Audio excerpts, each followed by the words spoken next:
نحمده ونصلي على رسوله الكريم اما بعد فاعوذ بالله من الشیطان الرجیم بسم اللہ الرحمن الرحیم۔ آج میں تمام امت مسلمہ سے اس بات کی وضاحت کرنا چاہوں گا کہ اللہ سبحانہ و تعالی نے سورۃ البقرہ کی پہلی ہی آیات میں فرمایا ہے الف لام میم ذالک الکتاب لا ریب فیہ ھدی للمتقین۔ ذالک الکتاب، یہ قرآن مجید اور فرقان حمید اللہ کی یہ کتاب جو ہے، لا ریب فیہ، اس میں کسی قسم کی کوئی شک کی گنجائش نہیں ہے، ھدی للمتقین، یہ متقی لوگوں کے لیے ہدایت ہے۔ تو لہٰذا کل سے ہم دیکھ رہے ہیں کہ سوشل میڈیا پر مفتی طارق مسعود صاحب کی وہ ویڈیو بہت وائرل ہے، جس میں مفتی طارق مسعود صاحب نے یہ بیان کیا ہے کہ قرآن میں گرامر کے لحاظ سے بہت ساری غلطیاں ہیں، اور اس نے اس کے بارے میں دو مثال دیا ہے۔ ایک اس نے سورۃ العلق اقرأ بسم ربک الذی کی صورت سے دیا ہے، اس نے کہا ہے کہ لنصفعا بالناصیہ، اور دوسرا مثال اس نے دیا ہے فتقبلها ربها بقبول حسن۔ تو یہ دو مثال اس نے دیا ہے، اور ان دو مثالوں سے اس نے یہ کہا ہے کہ یہ دو مثال جو میں نے قرآن سے دیا ہے اس میں گرامر کی غلطیاں ہیں، اور اس دو کے علاوہ بہت سارے مثالیں ہیں قرآن میں، بہت سارے ایسے آیات ہیں، ایسے الفاظ ہیں جن میں گرامر کے لحاظ سے غلطیاں ہیں۔ اور اس نے اس بات کی بھی تائید کی ہے کہ قرآن کی صورت یا کوئی آیات جب نازل ہوتی تھی تو رسول اللہ صلی اللہ علیہ وسلم چونکہ ان پڑھ تھے، العیاذ باللہ امی تھے، حضرت زید رضی اللہ تعالی عنہ یا اس کے علاوہ کاتب وحی وہ صحابہ کرام تھے، تو ان کو بلاتے تھے اور ان سے فرماتے تھے کہ آپ اس آیات جو اتری ہوئی ہے، جو نازل ہوئی ہے، اسے فوراً لکھو۔ تو رسول اللہ صلی اللہ علیہ وسلم چونکہ امی تھے، ان پڑھ تھے، العیاذ باللہ، تو رسول اللہ صلی اللہ علیہ وسلم کو پتہ نہیں چلتا تھا، اس وجہ سے جو غلطیاں گرامر کے لحاظ سے ان کاتبی وحی نے کیا ہے تو رسول اللہ علیہ وسلم کو پتہ نہ چلنے کی وجہ سے وہ آج تک آ رہا ہے۔ تو میں آپ لوگوں کو ایک بات بتاؤں گا، قرآن کے بارے میں اللہ سبحانہ و تعالی نے فرمایا ہے ذالک الکتاب لا ریب فیہ، یہ کتاب جو ہے اس میں کسی قسم کی کوئی شک کی گنجائش بھی نہیں ہے، چاہے وہ العیاذ باللہ ظاہری غلطی ہو، العیاذ باللہ چاہے وہ باطنی ہو، چاہے وہ رسم الخط کے لحاظ سے آپ کا ہو، چاہے وہ گرامر کے لحاظ سے کہو۔ گرامر تو بعد میں بنے ہیں، صرف اور نحو بعد میں بنا ہے، اور قرآن کریم اللہ سبحانہ و تعالی نے پہلے نازل فرمایا ہے۔ تو لہٰذا جب ہم کسی آیات کو یا کسی لفظ کو گرامر کے خلاف دیکھیں گے تو ہم کیا کہیں گے؟ ہم کہیں گے کہ گرامر غلط ہے، اور اللہ سبحانہ و تعالیٰ کی صفت، اللہ کی قرآن، اللہ کا کلام یہ صحیح ہے، کیونکہ ہم قرآن کو گرامر پہ نہیں پرکھیں گے، ہم گرامر کو قرآن پہ پرکھیں گے۔ اس گرامر کو ہم کیا قرآن پہ پرکھیں گے، قرآن کو گرامر پہ نہیں پرکھیں گے۔ اور قرآن کا جو رسم الخط ہے، آپ لوگوں کو یہ پتہ ہونا چاہیے کہ یہ قرآن کیا ہے، قرأت متواترہ ہے،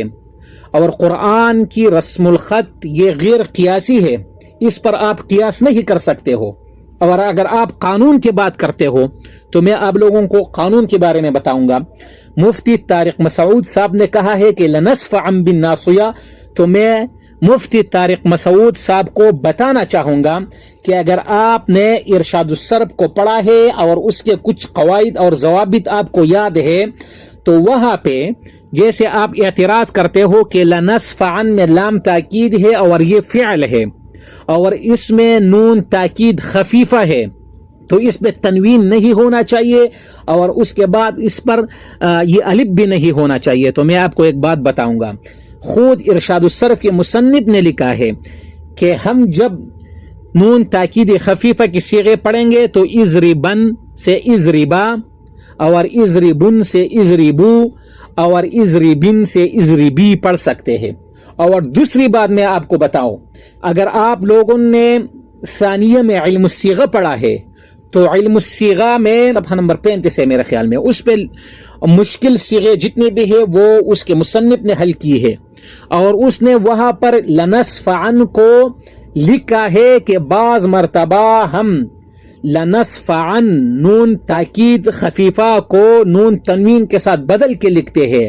اور اس کو صیغہ مشکلہ کہتے ہیں، کیونکہ لنصفعن اگر ہم تنوین کے ساتھ پڑھے یا نون تاکید خفیفہ کے ساتھ پڑھے تو ان دونوں آواز میں یہ دونوں ایک دوسرے کے مشابہ ہے، تو اس لیے ہم ان کو نون تاکید خفیفہ کو نون تنوین کے ساتھ بھی بدل سکتے ہیں۔ رہی بات الف لکھنے کی، تو یہ تو ارشاد الصرف کا قاعدہ ہے کہ اضربن سے اضربا، حالات وقت میں آپ اس کو اضربا پڑھ سکتے ہو، اس لیے لنصفعن کو آپ لنصفعا پڑھ سکتے ہو۔ تو لہٰذا اگر گرامر کی بات کی جائے تو گرامر تو کہتا ہے کہ جب حمزہ وصلی درمیان کلام میں آ جائے تو حمزہ وصلی کو ہم گرائیں گے تو لکھنے میں لکھا جائے گا لیکن پڑھنے میں نہیں پڑھا جائے گا۔ تو گرامر کی اس قاعدے کو قرآن کریم کی پہلی آیات نے غلط ثابت کیا ہے، کیونکہ قرآن مجید کا جو پہلا آیات ہے وہ بسم اللہ الرحمن الرحیم ہے، تو بسم اللہ میں با اور اسم کے درمیان جو حمزہ وصلی الف تھا وہ گرا ہے،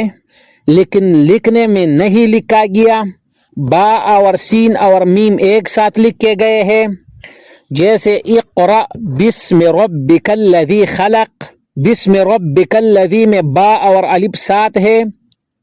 پھر سین اور میم ہے، یہاں پر بھی حمزہ وصلی تھا تو وہاں الف لکھا گیا ہے اور بسم اللہ میں نہیں لکھا گیا۔ تو جیسے ہم نے آپ کو پہلے کہا تھا، قرآن مجید کا جو رسم الخط ہے وہ قرتی متواترہ ہے، وہ غیر قیاسی ہے، کیونکہ گرامر کے قواعد کے مطابق ایک دوسرا قاعدہ ہے جس میں لکھا ہوا ہے کہ فعل ماضی کی جو جمع کا صیغہ ہے لکھنے میں اس واو کے بعد الف لکھا جائے گا، جیسے ضربو میں واو کے بعد الف ہے، لیکن قرآن میں اللہ سبحانہ و تعالیٰ نے فرمایا ہے وَبَاءُوا بِغَضَبٍ مِّنَ اللَّهِ، تو یہاں پر بھی رسم الخط میں الف نہیں ہے۔ ہم کیا کہیں گے نعوذ باللہ من ذالک کہ یہاں پر یہ رسم الخط غلط ہے؟ نہیں، ہم کہیں گے کہ یہاں پر یہ گرامر، یہ قاعدہ، یہ کلیہ غلط ہے، کیونکہ قرآن کا جو رسم الخط ہے وہ غیر قیاسی ہے۔ اور اس کے بعد اگر میں آپ لوگوں کو آگے بتاتا جاؤں تو گرامر میں الرحمن الرحیم، رحمان کو ہم جب لکھیں گے نام میں عبد الرحمن، تو رحمان میم کے ساتھ ہم الف لکھیں گے اور نون کو پھر ہم الگ کر کے لکھیں گے رحمان، راحا میم الف، پھر اس کے بعد نون ہے، اور بسم اللہ الرحمن الرحیم میں نون میم کے ساتھ ہے اور میم پر کڑی زبر ہے، تو اس لیے یہاں پر بھی رسم الخط نے اس قاعدے اور اس کلیے کو غلط ثابت کیا ہے۔ اور آپ لوگوں کو میں آگے بتاتا جاؤں، جب کسی جگہ پر ہمارا قاعدہ کلیہ فیل ہو جاتا ہے تو ہم کیا کہتے ہیں؟ پھر جو امام الصرف اور امام النحو ہے وہ کہہ رہے کہ یہ شاذ ہے۔ تو لہذا قرآن کی رسم الخط کو کسی گرامر کی ضرورت نہیں ہے، جیسے کہ مفتی صاحب نے کہا ہے کہ العیاذ باللہ قرآن لکھنے کے وقت رسول اللہ صلی اللہ علیہ وسلم چونکہ نعوذ باللہ من ذالک ان پڑھتے، تو اس لیے جب وہ کاتبین وحی کو بلاتے تھے تو کاتبین وحی اگر رسم الخط میں غلطی کرتے تھے نعوذ باللہ من ذالک، تو رسول اللہ صلی اللہ علیہ وآلہ وسلم کی ان پڑھ ہونے کی وجہ سے